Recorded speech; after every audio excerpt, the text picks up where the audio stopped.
বৃহস্পতিবার দুর্গাপুরে রাজ্যের মুখ্যমন্ত্রী এবং তৃণমূলের নামে অশালীন মন্তব্য করে বিতর্কে জড়ান সিপিএমের জেলা সম্পাদক তথা প্রাক্তন বিধায়ক গৌরাঙ্গ চট্টোপাধ্যায়।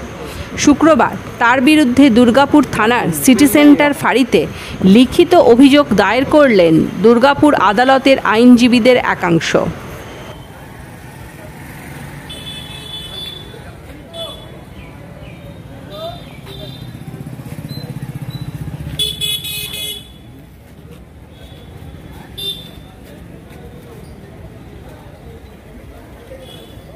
জন্য আপনারা এফআইআর করলেন, তাদের তরফে এফআইআর করা হয়েছে।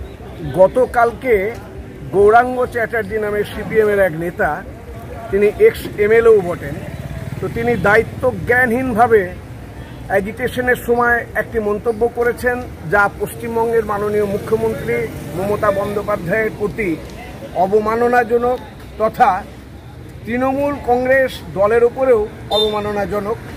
নট অনলি দ্যাট, তিনি প্রভোগ করেছেন পাবলিককে, পাবলিক পিস অ্যান্ড ট্র্যাঙ্কুইলিটি যাতে ক্ষুণ্ণ হয়। কারণ তিনি বলেছেন যে বর্ষা জাতীয় জিনিস দিয়ে শুয়োরকে যেরকম আঘাত করে সেইভাবে যেন আঘাত করে। এতে আগামী দিনে শহরে যদি কোনো রকম গোলমাল হয় তার জন্য পুরোপুরি দায়িত্ব থাকবেন এই গৌরাঙ্গ চ্যাটার্জি এবং তার দল সিপিএম। শান্তিপূর্ণ পরিবেশ শহরের, সেটাকে ক্ষুণ্ণ হতে আমরা দিতে চাই না এবং আমরা দেব না। যতই প্ররোচনা তিনি দিন, দুর্গাপুরের শুভবুদ্ধি সম্পন্ন মানুষের উপরে আমাদের আস্থা আছে।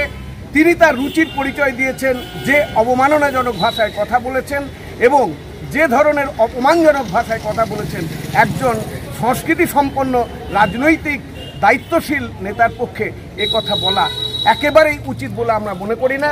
তার জন্য আমরা এফআইআর করেছি। দুর্গাপুর কোর্টের তৃণমূল আইনজীবী সংগঠনের পক্ষ থেকে আমরা লয়াররা এফআইআর করেছি গৌরাঙ্গ চ্যাটার্জি, সিটি সেন্টার আইসিতে, দুর্গাপুর থানায়। আপনার নাম? তুষার গুপ্ত।